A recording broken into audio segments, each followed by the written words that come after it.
What's up, man? Lee Brody MMA here, and today we're going to be going over our picks for UFC 325.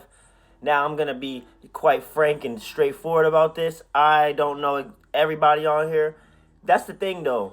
I'm not quite the casual because I keep up with it just enough that I know everybody who matters, but sometimes some people do slip through, so I don't waste my time and act like I know more than I do.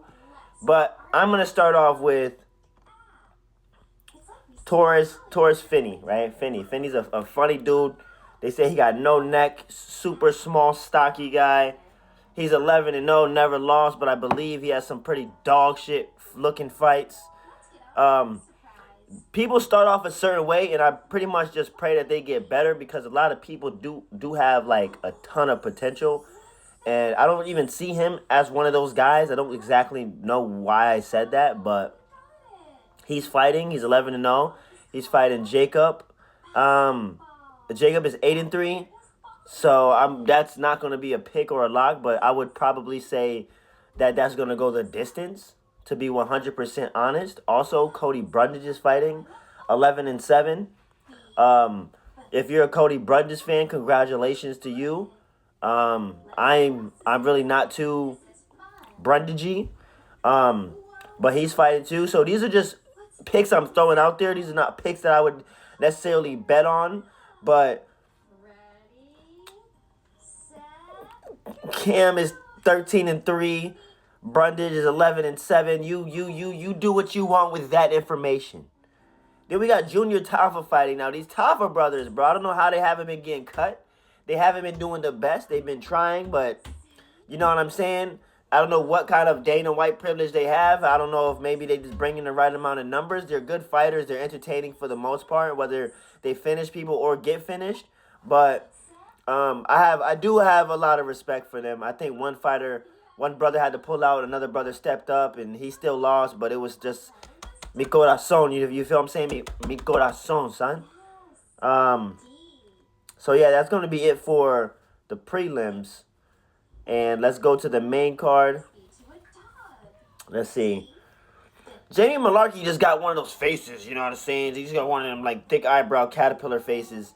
He's 18-8. He's got some scars on him, you know, some wounds, man. He's been out there in the field for a while, man. I'm gonna go with him against Quaylen. Quaylen is 10-1. He has a ton less experience, and that's mainly what I'm basing that off of. So next we're going to go to Tuivasa. He's fighting Taliesin Teixeira. Taliesin Teixeira is 8-1. Tuivasa lost his last 3, and he is currently 15-8. So that's rough. I can never bet on Tuivasa anymore. I think the shoe drinking shit was a curse, but if he wins, he's going to do it. Very entertaining. Plus, he beat my guy Derek Lewis. I wish they could run that back, especially since Derek is on a whatever and Tuivasa is on a definite la la la la. You know what I'm saying? So maybe we can work that one out. But if I had to go with anybody in this fight, I say that it's only gonna make it to round 2. Maybe late round 1. It's definitely gonna be some sort of a finish. If Tuivasa decides to be technical, he'll have a way better chance and a way better shot. Besides that, I can't really make a solid to be real, but I would love to see Tuivasa get back in the win column, and I would love to see a knockout. So if I had to bet, I would probably go with Tuivasa because that's straight up my heart, and that's what my heart would want. Now we're gonna move on to Rafael Fiziev versus Rufi, the fighting nerd. Rufi being 12-2.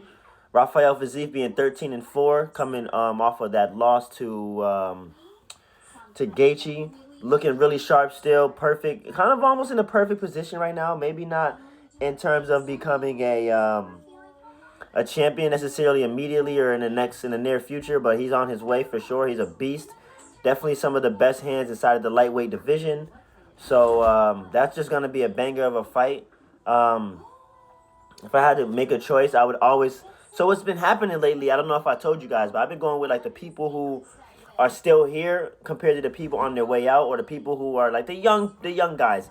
So like I would have usually went for a Patty instead of a Gaethje, or I would have went for a Waldo instead of a Derek Lewis, just because lately, if you guys been noticing, and maybe it's been this way for a while, the young is taking out the old. The new age is not playing. They're coming in and bada boom, bada bang. MMA develops this, and it's not like the NBA. When it's, oh yeah, they couldn't survive back in the day. It was rougher. It's like we punch each other all eras and kick each other and do all this wild ass shit. So I'm definitely gonna go with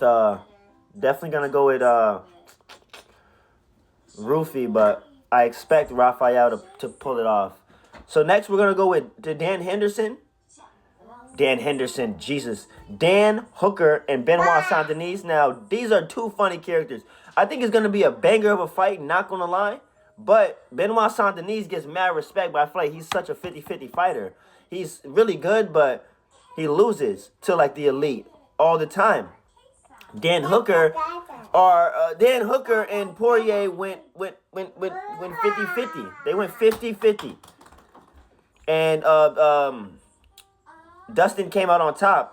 This fight, I don't really know exactly what can happen because I feel like Dan looked like shit last time he was out.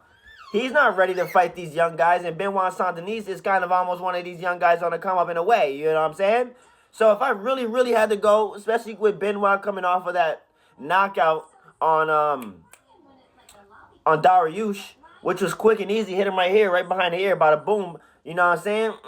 That's a rough one, but I'm going to have to go with Benoit Saint-Denis, but if it goes into a banger, Dan Hooker's going to piece this guy up. This guy's going to beat the hell out of Benoit Saint-Denis, Dan Hooker. He's going to beat his ass, right?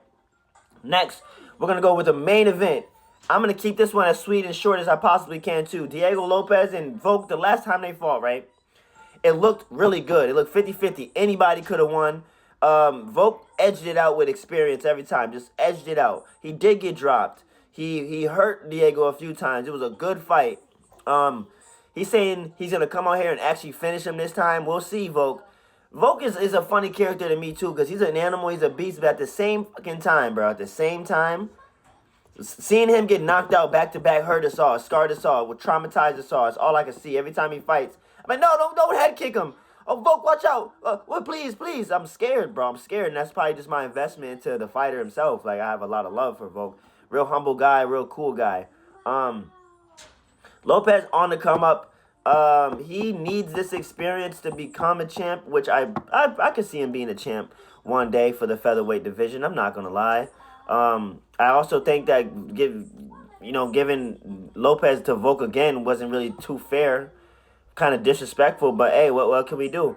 Volkanovski got to go out there, make it happen again. If he gets a finish, it'll be even better. I love when people rematch people and do them even worse, fam.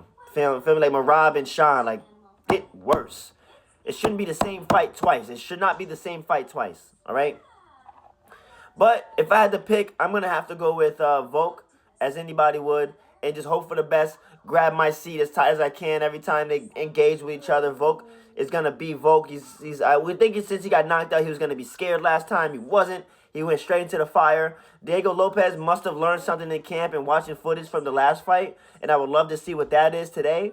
But 5 o'clock, we're going to get Paramount. You better be better. Paramount, you better be better this time, man. You had a whole week to fix your damn bugs.